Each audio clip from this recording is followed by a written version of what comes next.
What's up, family? Welcome into another edition of Make Every Second Count Live with me, your host and international award winning Make Every Second Count speaker, Jeff Marconette Jr. Now, guys, I am pumped up. Yeah, I know it's surprising, isn't it? No, I'm always pumped up. But I really do have a real treat for you tonight. And I would like you guys to please share this episode with somebody. Don't forget that you can save somebody's life just by giving them the right hope. And that's what we are trying to do, change the world in our own little way. So, but I also ask you if you would give us all kinds of thumbs up, hearts, frowny faces, cry faces. Heck, you can even get mad at us. I don't care. Just help us check the algorithm on any of the socials that we're on. But also, keep the comments coming. We want to have more of a conversation than make just a presentation. So keep your comments coming. Ask as many questions as you would like. And if I find them valuable, I will definitely ask Wendell those questions. So, with no further ado, I would like to bring to the stage the man, the myth, the conductor, Wendell Graham. Thank you. Thank you. All right. How are you, sir? Oh, I am fantastic. How are you? I'm doing wonderful, wonderful. Glad to be on the stage with you once again on the Make Every That Second that Count show. I'm glad that you are wonderful. But I'm going to be inviting a few people on my phone. So I am paying attention. I'm just looking down at my phone for a minute. But if you would like to go through a short introduction, tell everybody who you are, where you're from, and what you do. And Okay. that would be awesome. All right. Well, thank you very much again. It's an honor for me to be here.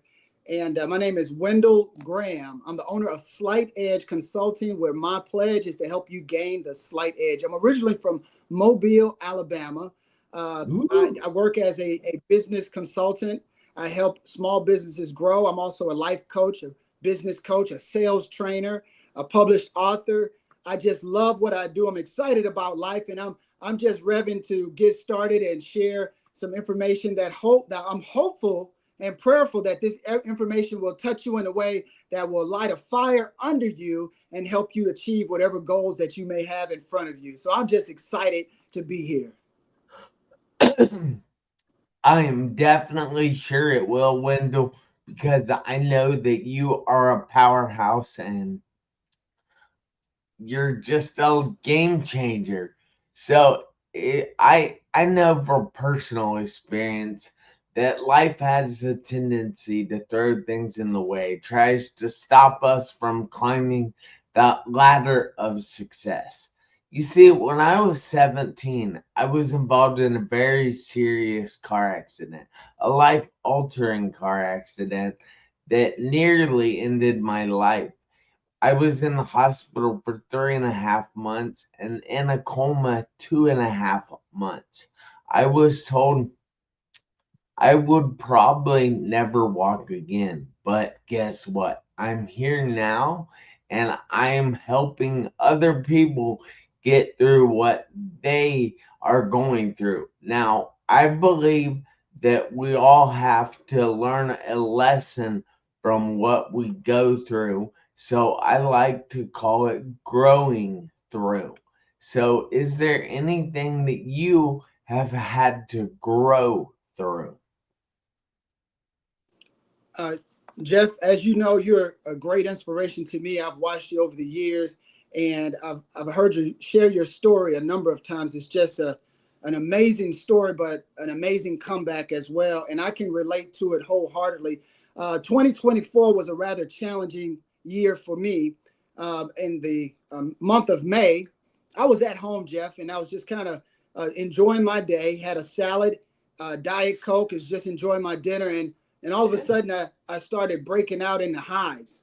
I started Ooh. sweating and breaking out in the hives, and I didn't know what was taking place. But I said, you know what? Let me jump in the shower to see if I can get this thing under control.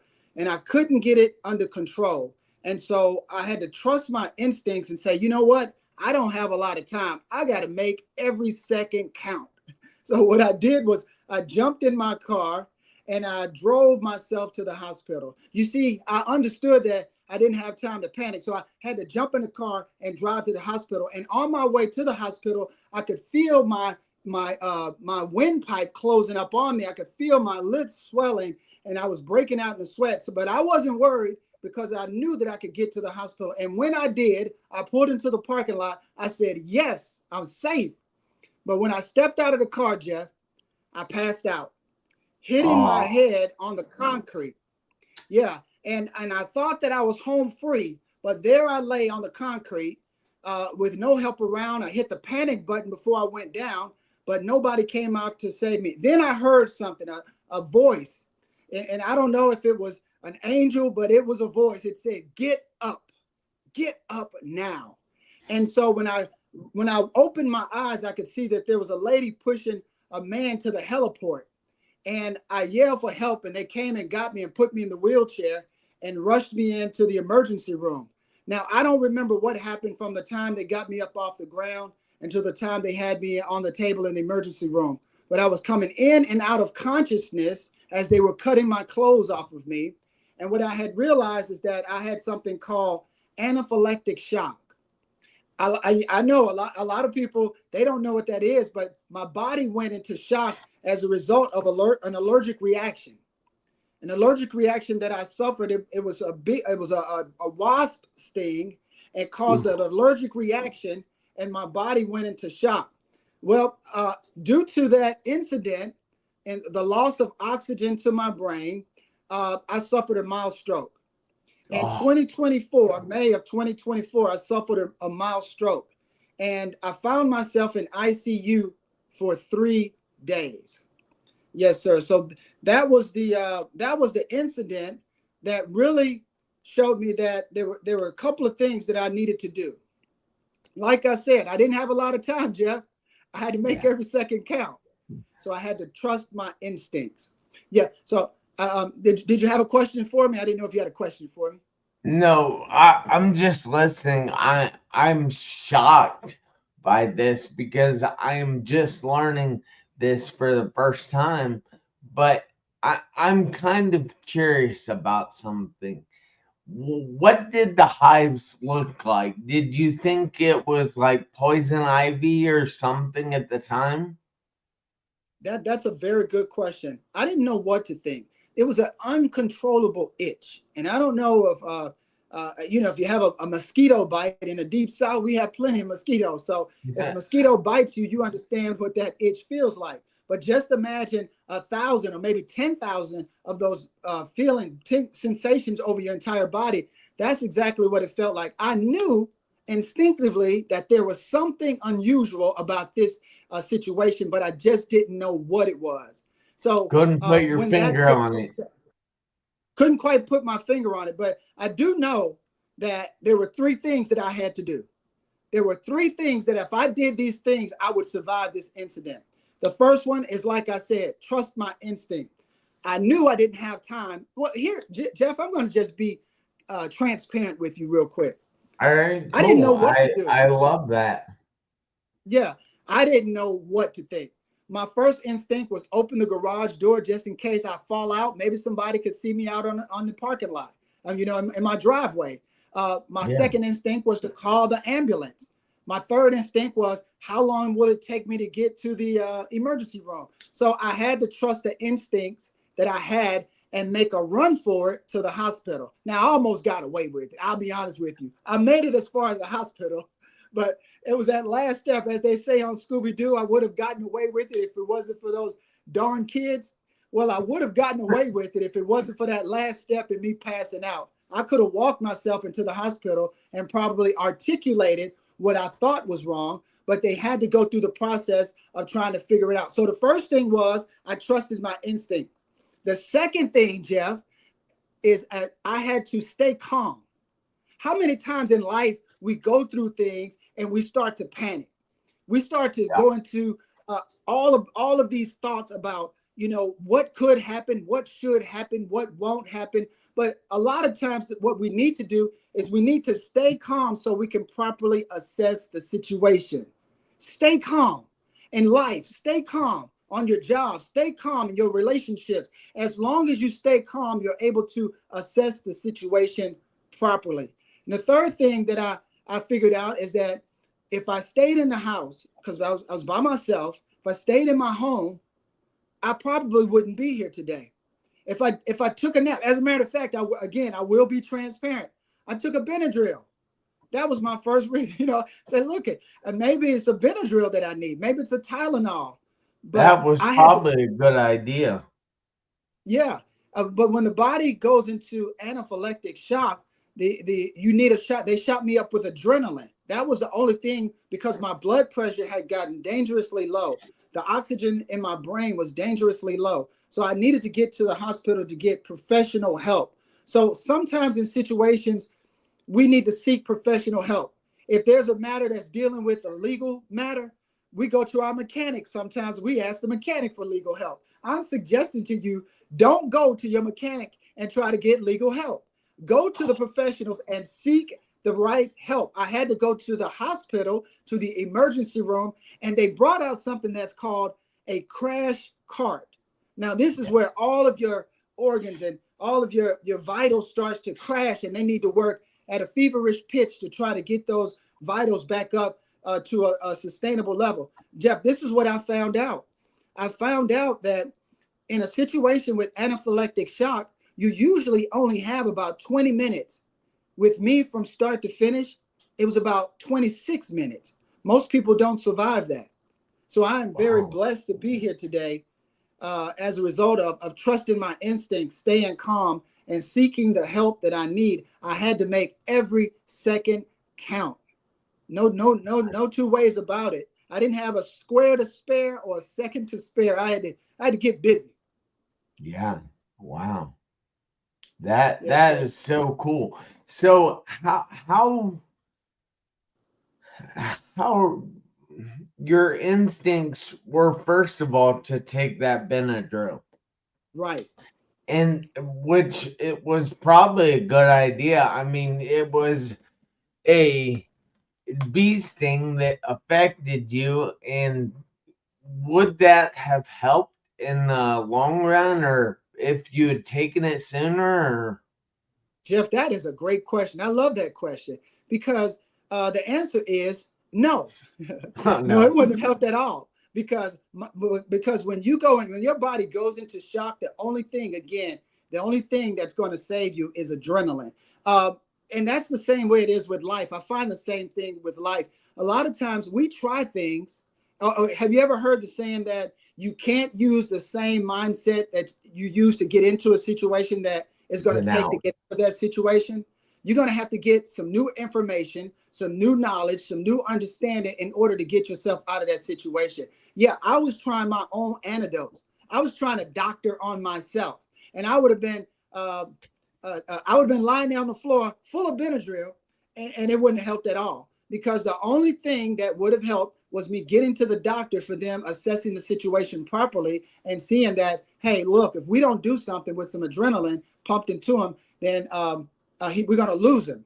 And so when they did that, my whole body became alive again.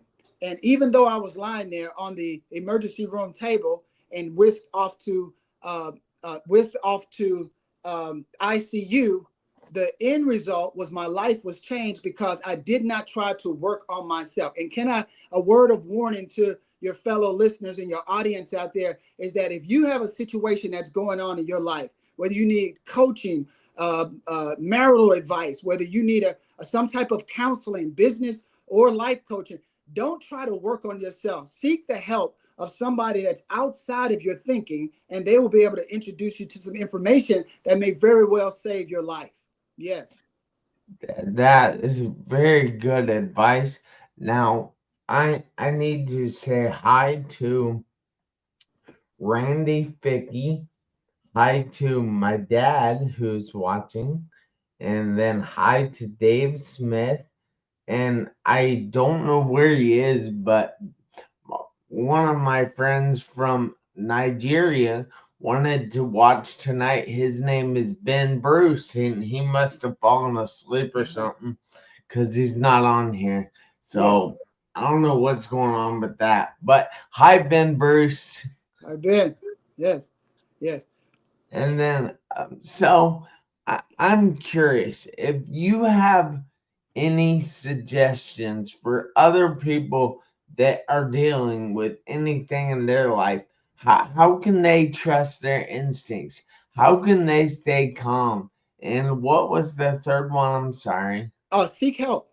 Seek All right, help. and how can they seek help? Well, trusting your instinct, your instinct, we say it's a gut instinct. We often know that you don't have to know what's wrong, but you do have to know that something is wrong. Let me say it again. You don't have to know the what is wrong, what's wrong, but you do have to know that something is wrong. You'll find out the something later, because if you stay calm and seek the help that you need, then you'll be able to decipher, compartmentalize, putting those things in the right categories and seeking the help that you need. And like I said, Jeff, earlier, that a lot of times we become our own doctors and we try to work on ourselves. We have goals, dreams, and aspirations in our lives. We have those things that we would like to accomplish in our lives. And sometimes we become a wandering generality as opposed to a meaningful specific. We start spinning our wheels and we get frustrated. We're like, it's never going to happen for me. But the reality of it is that sometimes you have to team up with the right people that will take you to the right place. You have to trust your instincts to know that something is wrong. I've been trying to start this business for 10 years and I can't get it off the ground. I've been trying to write this book for 20 years and I can't quite get it done. I've been trying to go back to school, or whatever your goals are. Just know that you have to trust your instinct and know that whatever you're trying, it's just not working. It doesn't mean that you're a failure. It simply means that your approach to it could use some tweaking, and you need to team up with somebody that can give you some suggestions and some actionable steps. All right, so I have a question about Okay. that. You were talking about doing some tweaking. Now, I don't assume that you're talking about drugs. No, So, I assume you're talking about making a shift in your approach that's right. to something. That's right. But so, how can someone figure out what tweak they need to make? With Slight Edge Consulting, and you can look me up at slightedgeconsulting.com, because I want to answer your question and make every second count.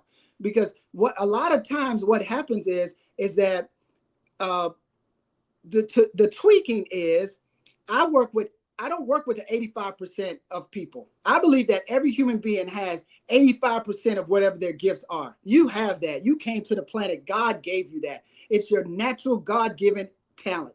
But I work with the 15%, and that's getting you over the hump. Maybe you have a good business idea. Maybe you have a good maybe your life needs a little bit of adjusting and you can't quite see your way. It's a few steps that you're missing in order for you to break free. It's a few things that you need to do. Maybe it's accountability. You don't have accountability. Maybe you're not the type of person that puts yourself on a schedule. Maybe you let yourself off the hook. So the tweaking that I'm talking about is that work with someone else that can help you to achieve those goals, especially those time sensitive goals. And I have to plug it one more time because I want to make sure I plug Jeff in, is that you have to make every second count. And if you make every second count, you won't waste any time. I have this movement, Jeff, that's called the now or never movement. You're either going to do Now it or now never. or you're going to do it never.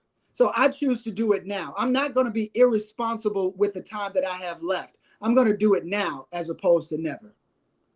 That's so good. So I was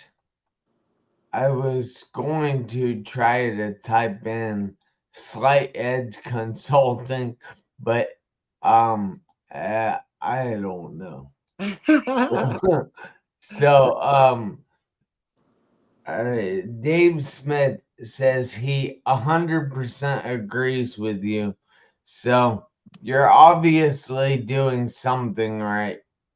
Yes, sir. Yes, sir. And I thank you, Dave. Did you say it was Dave? Yeah, Dave Smith. Yes, Dave. Yeah, I appreciate that because we have to work together as a team. You know, no successful person, they will admit it that they didn't get there by themselves. That you have to surround yourself with like-minded people that's going in the direction that you would like to go in life. Sometimes the only thing, they say that if you go to the gym and if you do nothing else but put on your sneakers and put on your workout clothes and you go into the gym, and if you don't even work out, the odds of you losing weight are they dramatically increase. All you got to That, do is just show up. And that wow. every journey of 1,000 miles begins with a single step. Don't go to the gym to work out. Just put your nice workout clothes on. Just take your gym bag, go in there, and sometimes Jeff, they have a place where you can have coffee. Go and have yourself a cup of coffee for the first month and declare to yourself that I'm not going to work out, but I'm going to consistently go to the gym for 30 days. But I'm not going to work out. But by default, you're going to work out. They say if a man goes to a barbershop, eventually he's going to get a haircut. Yeah. Well, that person might need one. Wendell. No, but Interesting. Yes. I'm just pulling your chain. Yeah. So Okay. Okay. I need to say hi to Jeremy and Evan. So we thank you so much for watching tonight. Dave says, surround yourself with winners. And that's what I'm doing, Dave. I'm surrounding myself by Mr. Wendell Yeah. Graham. He Yes, has sir. win in his name, so he's got to be a winner, right? Absolutely. I appreciate that. I appreciate it. And again, I just wanted to re-emphasize this that um, in order for you to be successful at whatever endeavor you aspire to, whatever you aspire to achieve, in order for you to be successful, sometimes it's good to do an assessment. I offer free consultations. They're 30-minute consultations, 20 minutes with a 10-minute wrap up. And these are questions that are fired off. And so sometimes you have to allow yourself to be on the hot seat. I want to put you on the hot seat. I have this acronym called HOT: honest, open, and transparent. You see, you can't get the help you need if you're not honest, open, and transparent. If you don't tell the truth, then we don't know what to help you with. So allow yourself to be on the hot seat. Allow yourself to be asked questions and give yourself permission to answer those questions so you can receive the help that you need. That is awesome. That is great. He gives free consulting, so take advantage of that. You And got to Jeff, take advantage of an opportunity while the opportunity is there. I it's mean, very, yeah, Jeff, it's very simple. Go to the website, slightedgeconsulting.com. Go to the information portal. Put in your information, your name, your email address, and some comments. And within 24 to 48 hours, a member of my team will get back to you and we'll schedule an appointment. It costs you absolutely nothing. The only thing you have to pay is attention. That's it. attention. That I love that comment right there. The only thing you have to pay is attention. So, Yes. this is a new segment that I'm hoping to make a go of in this show. But so I have these live smart principles that I put out, and I want to read you one of them because I think that it's what you just said is very true, that success, it might, you, if you want to achieve success, you have to sometimes get help for that. But Right. I want to tell you something else here. So V is value success as a mindset. Success is not a destination or something dictated by others. It lives in your mind and reflects the life you chose to live. Define success on your own terms and pursue what brings you purpose and joy. Now, how how would how does that fit in with needing to get a coach? Okay, that's a very good question. I love your questions, Jeff. What it does, because in order to find out what's important to another person, again, if you go to the doctor and you go into your doctor and you walk into the examining room and the doctor doesn't say anything to you and you don't say anything to the doctor and he hands you a bottle of medicine and say, go and take these pills and come back and see me in 30 days. You don't know what he's prescribed the pills for because he hasn't diagnosed the situation. Success is measured by what's important to you. You know, some people want to lose 5 pounds. Some people want to gain 5 pounds. Some people want to, write a book, like we said. And some people just want to raise a successful family. So the only way you can find out through my free consulting coaching calls at slightedgeconsulting.com, the way that you do that is I can only define success by your definition. And I can help you reach those goals by being your accountability coach. Now, I will admit this, and I see it's 27 minutes after the hour, and I want to make sure that I want to wrap it up. I'm not the coach for everybody, and that's fair. 2 interviews take place. You're interviewing me, and I'm interviewing you. You might not be the person that I want to coach or need to coach, and I might not be the coach for you. But we can't determine that until we have a fireside chat. Now, you've had the advantage of seeing me more than I've seen you, but it only happens when we have that fireside chat and we can really get down to it and find out what's important to you. Yeah, that's so true too. And that's what they're going to get in that free consulting call, correct? That's correct. At slightedgeconsulting.com, fill out the information form, and I'll make every second count. We're going to start on time and we're going to end on time, Jeff. Hey, that is awesome. But I want to ask you something that might take us a little overtime. And Okay. that's all right because it's my show. Yes, sir. So, what exactly does make every second count mean to you? Oh, wow. That is a great question. Um, I don't know. Do I have about 3 minutes to share a story with you? Go for it. Okay. Back in 1993, if you go to my website and you go to you'll see this information on there. But I worked for the National Railroad Passengers Association, Amtrak. I was a railroad passenger conductor. I traveled all over this. Wait a minute. I call you a conductor at the You did beginning? at the Yeah, beginning, yeah. see, I knew this. Yeah. So I worked as a railroad passenger conductor. I'll make the story a little bit shorter because No, you're fine. I traveled from, Jeff, listen, I traveled from New Orleans, Louisiana, all the way to the sugary white sandy beaches of Miami, Florida. I couldn't believe that these people paid me to do this job. I would have paid them to do it. For 5 straight years, I never missed a trip. Well, one day, the crew-based supervisor called me up and told me that I didn't have to go to work that day. I was mad. I was upset. I wanted to go down to Miami because I was young and single and ready to mingle. I was ready to get down there and party in Miami on South Beach. But he said something that changed my mind. He said, Mr. Graham, not only do you get to stay home, but we're going to pay you. And we have a trainee that's going out in your place. I said, wow, that appealed to me drastically. So I went home, took a shower, went to sleep. About 2 o'clock in the morning, my phone rang, and it was my mother screaming hysterically in the phone. And she was yelling, wake up, your train is in the water. And I stood straight up in the bed, looking down at my feet, thinking I was in water. And when I came to, I said, Mom, what are you talking about? She said, oh my God, son, where are you? I said, Mom, I'm home. And she said, oh my God, turn on the TV. And when I turned on the TV, all I saw was plumes of smoke and diesel fume and flames. And every time I pressed the button on the remote, the same thing kept coming up, special report. And what I learned was that Amtrak, the Sunset Limited, had crashed into Bayou Canot. And that was my train. And Jeff, 47 people died that night.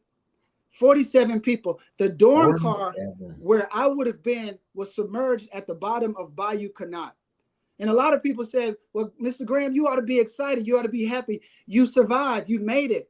But I felt a little bit guilty You see, because I knew that that was my train. But I made a vow that night that I was going to do everything in my power to not let the rest of my life be in vain. I was not going to be irresponsible with the time that I have left. So I started Slight Edge Consulting. Now, I had no formal business training at the time. I didn't know what to do, but I knew that I wanted to help people. And I do it for the 47 that did not make it. I do it for the 47. So I make every second count by going out, training, teaching, coaching, elevating people, helping people, so helping you find your goals. There were people on that train that died that night that were going to be barbers and dentists and musicians and beauticians. And so what I do is I come down and I get inside of your head to find out what it's going to take for you not to be irresponsible with the time that you have left.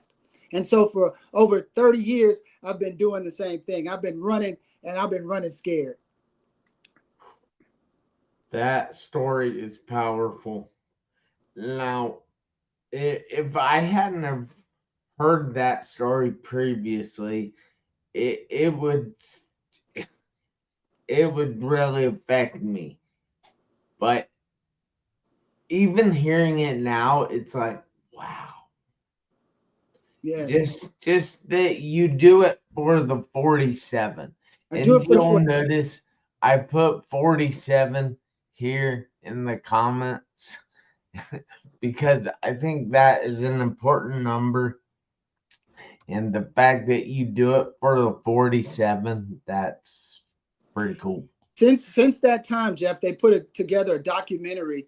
And what happened that night? A barge lost its way during the fog, and it hit the bridge, slightly bending the rails.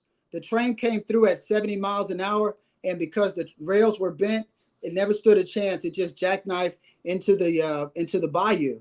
And so the people never had a chance to survive. Most of the 47 people drowned that night. In the middle of the night, 2 o'clock in the morning, they drowned. And so I'm here. So my voice I have to make my voice count for the 47 people that did not make it. I will not be irresponsible with whatever time I have left on this planet. Hopefully I get another 100 years. But if I don't, I'm going to make whatever time I have left count, because I have to make every second count. Yeah, that's amazing.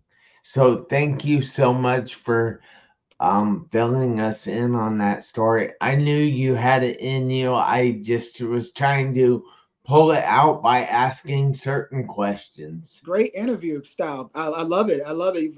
Very, very great questions. I love this show. All right, well, cool. But I want to say that I'm sorry that we've gone a little over, guys, but I wanted you to learn that story right there because that is a game changing story. If you really pay attention and really just make sure you're feeling something. I mean, that story by itself will make you feel all kinds of things. But I hope you guys have learned something tonight. And I hope that you all do me a favor, including you, Wendell, Mr. Slight Edge Consulting. I need you to make every second count. Yes. Why, you ask?